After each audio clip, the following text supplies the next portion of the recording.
A new year is just around the corner, and that particular time is always a great opportunity to look back and reflect. However, it's also essential to look ahead as well and understand the forces that will shape the coming year. This is a business podcast, so accordingly, we'll look at economic trends, markets, industries, global commerce, and businesses worldwide for the year ahead. 2024 promises to be a pivotal year with major shifts in technology, political economy, and evolving factors. AI is already a force that's reshaping industries, so what breakthroughs can we expect in 2024, and how will businesses leverage AI to stay ahead of the curve? Also, in a matter of days, the UAE, along with other countries, will join a new economic bloc called BRICs. So what implications does that hold for global economic dynamics, and how might it influence trade and investment? Global economies as well have been recovering and adapting for years now, so what are the driving factors in 2024, and how can businesses navigate the inflationary waters? This is Business Extra Podcast, coming to you from the National News in Abu Dhabi, and I'm your host, Cody Combs, future editor for The National. Joining me today is an analyst with a keen eye for market dynamics and economic shifts. I have here in the studio Sam Blatteis, a co-founder and CEO of the MENA Catalysts, which is a government relations and market entry setup for high-tech multinationals. Sam, thanks so much for joining us. Thank you. Good to be here. So it's a broad question, but to set the tone, what are the major factors impacting global economies right now, and how is this affecting business? 3 items. One is regulations increasingly driving the strategic agenda. 2 is the changes in financial allocation of capital. 3 is we're increasingly seeing the split screen image of between the dark ages and the silicon ages that I can talk to you more about between governments. So with the split screen image, can you extrapolate on that a little bit? Yes. Essentially, it's a 2-level game, politics and technology. In the Middle East, actually, the Gulf is moving light years ahead economically, regulatory-wise, attracting foreign investment, while a number of industries have run into challenges operationally in terms of policy stability in the Levant right now, with the war in Gaza and with the war in Ukraine. We're seeing the revenge of geopolitics and how external events can make a mockery of even the best laid business plans, and how basically politics can trump economics, or I guess in sort of shaping market outcomes. So that's kind of a bit on the geopolitics. On the technology side, we're seeing a growing kind of divergence from wealthy AI-friendly countries and poorer countries, or ones that are focused a bit more on protecting the past from the future. In the region, which countries would you classify as AI-friendly? Well, I would say at least UAE and Saudi Arabia are embracing AI, not as a nice-to-have capability, but they're almost reinventing the term IT. A long time ago, we used to talk about information technology, and then that kind of became stale, and we started, for many years, the world spoke, just simplified it and just talked about technology. Now we need to bring back that word information. And I think people in UAE and Saudi Arabia's leadership get that. They are basically, I think through AI, we're seeing a lot of growing use cases in both countries for using AI, not just to find data and URL links, but to help us find answers. And I think they're scratching the surface of what's possible, and I can't wait to see what they do next. As you already said, 2023 has been all about AI for the most part, at least in the tech realm, business world. It took almost all the oxygen out of the room. In that realm, what specific advancements or breakthroughs do you anticipate will have a profound impact on businesses in 2024? One is that a growing number of brand name fintech and crypto companies expanding in the Gulf, I believe, are going to grow a bit tired of professional service providers providing information in their own narrow lanes, legal services, compliance services, and consulting services. Part of the reason is because with AI, it throws into stark contrast that professional service providers that people would go to because they are supposed specialists with massive amounts of current business relevant information at their fingertips, that's increasingly becoming obsolete.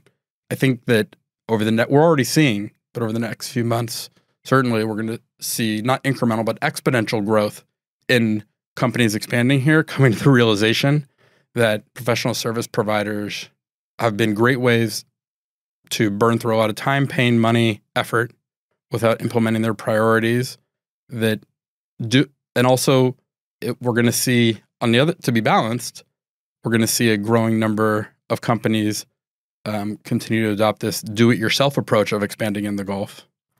And that is also kind of this quiet dilemma that they face with, it's basically a way to burn through also a lot of time, pain, money, effort. It's kind of one of the silent revenue killers out there. I think that professional service providers, unfortunately, I think AI will throw into stark contracts that they are maybe not measuring up in providing the right level of service technologically, economically, ethically, and increasingly, I think companies will look for turnkey solutions that don't narrowly look at, like right now when a company expands out here, they hire a compliance firm, a law firm, a consulting firm, all these, logistics firm. And for companies that are just kind of feeling their way around, it's tough. And so I could see, at the core of the white collar workforce in the GCC, there's, if you look at the knowledge worker economy here, a lot of them are providing professional services, a lot of them. And I think journalists, though my friends that are journalists, respectfully, who have brilliant minds, they might embrace or understand that AI is coming. But in the legal field, in the real estate, many professional services, there's only a recognition, AI might be suited for the back office. And it can help a little bit with automation, right? But not the hard work that I do every day. And I can talk to you more about this. For as much as we've covered AI, there does seem to be a huge chasm between what is being written about it and all the concerns that people have, rightfully or wrongly, and what people are actually kind of internalizing. Yeah. So it'll be interesting to see how that people come to a realization with that. Beyond AI, are there any emerging technologies out there that excite you or you think are going to have a big impact on 2024? In the Gulf? Yeah. Yes. The rise of the crypto and fintech worlds here are going to reshape the digital economies as we know it. And that is because if you think of the economy here as almost a human body, where imagine the heart was the banks that was pumping the blood around your cells to get it to the places that it would need it the most and grow the most, right? Kind of like financial allocators would. And we see that, if you want to, when you look at these inspiring plans like Vision 2071 or Vision 2030 in Saudi, they want to compete in the Olympics. And if we're using an old smoker's heart, have you ever seen an X-ray, if you can imagine? Yeah, of the heart of a smoking addict? It's quite disgusting, right? That's Latin, right? Is that the technical? That's the technical phrase, term, yeah, right? Leaves something to be desired, though. Yeah. And I believe that one headwind for a lot of changes is that incumbents sadly write the rules of the game. It's often easier to do nothing. And doing nothing is also a choice. There's a lot of, in every country in the world, there's people invested in the status quo, understandably.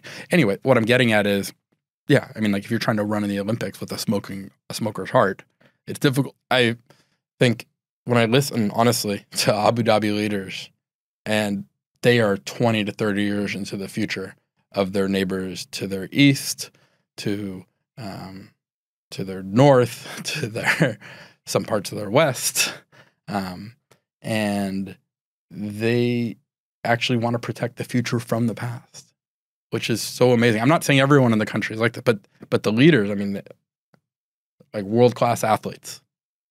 Truly, I'm not on the payroll. My clients are only global high-tech multinationals exploring, entering, or expanding here. It's private sector. The phrase fintech, yes. I mean, it's been, since 2010, it has just been used over and over again. It almost gets diluted. Can you kind of synthesize what that means to you and what that means to the layperson? Because it gets used so often. I feel like everybody throws, this is our latest fintech solution or latest in the, what? How would you summarize it? How is it also, it's also really important to maybe distinguish it from tech fin, right? Yeah, fintech is, I think what listeners need to know is it's a way, it's a whole field, it's a vast growing community of people, yeah, in a sector that that are disrupting and reinventing how financial services are provided, to become more efficient, to become higher impact, more productive. But I think it's a very broad topic. I mean, again, I could give you a Webster definition of innovation or a few other terms, but I think the core for me, what delimits it, is the reinvention of financial services, a whole range of financial services, from on one end of the spectrum, processing, payments, KYC. I mean, it could be involved. It should be involved in every part of the supply chain of providing financial services. And I think this is really important because unlike almost any other technology, this affects people's lives, their livelihoods. If we get something wrong in some parts of tech, it's okay. But it's not a coincidence that across Earth, 99% of countries, the closer you get to money, the more regulated it becomes, understandably. I want to pivot a little bit to talk about BRICS, the BRICS bloc of developing nations. Yep. It's going to formally admit the UAE, Saudi Arabia, Egypt, along with other countries on the 1st of January. The bloc's current members are China, the world's second largest economy, Brazil, Russia, India, and South Africa. This bloc is home to about 40% of the world's population and a quarter of global gross domestic product. What would joining mean for the UAE economy and the companies operating here in the UAE? It's like building a house. Before the 3rd floor, we go build the 1st floor together. I think this directly aligns organically with the UAE's approach. We're going to be friends with everyone and enemies with no one. We're going to have an approach of principle neutralism combined with kind of a forward-thinking, broadly diversified economic strategy. I think the impacts will cascade.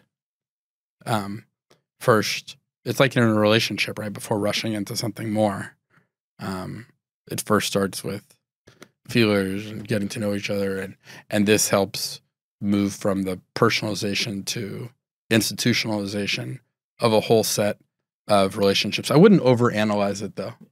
I'm not sure what the BRICS organization has actually, I haven't studied it enough, of what it has actually done as a body. It's a significant group of governments, the bilateral relationships in there.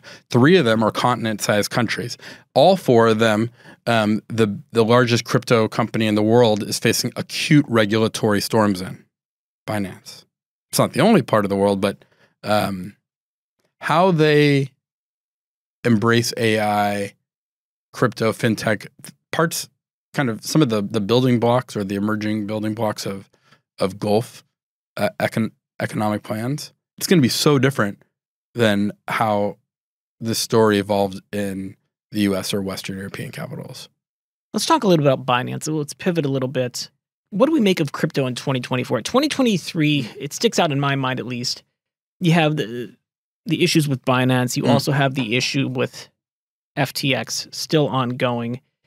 Is that just sort of a bump in the road? Or is there going to be something more to come out of that in 2024? I mean, it's not stopping crypto momentum, but it is causing people to, I don't want to say second thoughts is too strong of a word. They're taking a more critical look at it. Where do you see it going in 2024? Yes. So first of all, the halving coming up when they slash returns on mining prices that might come up in March or April. We're seeing different times when it will actually happen. And that would lead to a spike in price, a further spike in prices. I mean, look, when CZ came out about the jail sentences he might be facing in the States, the price of crypto, I think, went up like 2% that day. Crypto's outperformed like Wall Street darling stocks like Shopify and Tesla over the last 12 months. What basically, in terms of where it's going over 2024, look, I'd say macro level, this regulatory winter of probes, investigations, crackdowns, rising taxes in many other global crypto hotspots. Singapore has 17%, 15 to 17%, at least 15% corporate income tax. They have 15 to 17% withholding tax. Cayman Islands just strengthened their crypto act called the VASP Act, Virtual Asset Service Provider Act. BVI, British Virgin Islands, is finally implementing some of their crypto legislation in a more serious fashion. And they don't necessarily have real or significant proximity to capital in the same way that Abu Dhabi does, or the same way that ADGM might have. Look, I essentially think that just looking at the geometry of growing calls to crack down on crypto legislatively and politically and financially in terms of taxes, when you contrast that with this part of the world where you have the rise of generation-wide leaders, patient capital, I wouldn't say this place I think it's an oversimplification to call any part of the world pro-crypto or anti-crypto, but they're not hostile, and they have young leaders not afraid of technology, which reminds me of a little bit of the early days of places where I'm from in Silicon Valley, a bit more than it does remind me of some older, more traditional societies. Look, I think that over 2024, you're going to see a growing number of crypto companies that are going to be raising their flag, establishing offices here with budgets, authorities, headcount, that you're not going to see in many parts of the world, and that's going to bring with it jobs. It's going to bring with it a whole range of things. I think a major thing on the practical way that people will feel it day to day here, we're already seeing growing adoption of crypto. Like people often ask, okay, but what can you use it for? There's a growing number of restaurants in the UAE, flights, hotel reservations that you can use. Now, crypto. Remittances, it's growing. Online e-commerce, it's growing. The ability to transact. So all these things, they might seem incremental, but they're growing adoption. And then on top of that, the government actually, like regulatory stability is key. And the government now, ADGM, for instance, granting provisional licenses to Copper, to Paxos, these are like not insignificant companies. Copper is a world-class company out of the UK, and Paxos is in the States. Nomura got a major license in Dubai recently, and they're bucking the trend. The easiest thing in the world for this part of the region to do would be just to bandwagon behind Europe or the States or mainland China, and they're going in a different direction, which I think makes a ton of sense because they realize at the core, and I'm not speaking for anybody, I'm just summarizing it in a way maybe that people outside the region can understand. We're racing toward 2024. We're actually in 1876, the year of the first oil wildcat discovery, where it was before the invention of the automobile. These oil wildcats. And then you would have, people would invent lubricants and heating lamp oils and stuff like that. And then prices would soar. And then another oil wildcat would come in. It would go from boom to bust to boom again. Does this sound familiar a little bit? Right? And I think, so again, this is 20 years before the car was made. I don't think that a lot of the use cases for crypto have been written yet. And I mean, it's remarkable just when you have a brand new platform, like what's happened in other sectors when you have certain, like a whole new playing field to operate from. In a different sector, I mean, like Uber, would that have ever been created if you didn't have some of these game-changing technologies underpinning us at the, with the GPS system, with the proliferation of phones and whatnot? I'll get more into that later. But to focus on crypto for a second, look, you know how much money global central banks printed from COVID? Do you want to take a guess? I couldn't. About $34 trillion. Now, what's global GDP? It's only about $86 trillion. Think about that. So what I'm getting at is I'm not advocating anybody invest money in any of these sectors. That's not what I'm here for. I'm here to try to call balls and strikes. Sorry for the American expression. But it doesn't withstand scrutiny to put all your money into one sector. And also, I don't think withstand scrutiny to not explore diversifying away from like only fiat-based investments or fiat-tied investments, at least, a small percent, like 1%, under 1%, to a range of diversified currencies. I think that aligned to what we were briefly talking before about BRICs.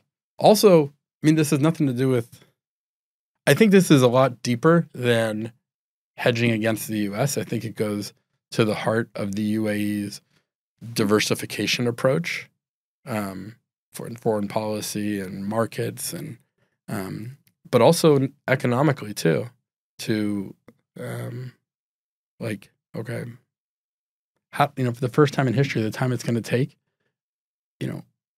this place or Saudi to, and Abu Dhabi and Saudi. This is one thing I really respect about Abu Dhabi leaders, honestly, is that some of them have been open, even on TV, saying that for the first time in history, the time it will take for us to meaningfully alleviate away from oil is now shorter than the time it's going to take electric vehicles to get to critical mass. And that's a shift. I mean, that takes real courage. I don't think an American politician would ever have confidence to be able to openly, that takes leadership or vision. Anyway, so look, on crypto, it's you have a fixed supply, unlike the dollars. We talked about dollars, right? And here we know exactly how many Bitcoin there are in the world. No, but that's the problem. Nobody can, after all this printing of US dollars, no one can tell me how many dollars exist in the world. And I just tell family, I'm like, before you invest in anything, I'd like to know how many of that thing exists in the world. If it's a piece of artwork, whatever it is. Anyway, so does that begin to answer your question? Yeah, no, it does. And it's interesting. You touched about the early days of the oil industry. It reminds me, and I'm kind of grossly oversimplifying this, it reminds me a little bit of the .com bubble initially burst, and you had a lot of people sort of say, okay, well, that's that. It's lights out, whereas it couldn't have been further from the truth. You had a couple .com companies go under, but at the end of the day, that was just a drop in the bucket. You have all these, if those companies come out a little bit later, or there's mobile phones that exist back in 1999, they would have had plenty of runway for success. It kind of, just basically, I think what happened with FTX and Binance, what's happening, I should say, it's just going to be a blip on the screen.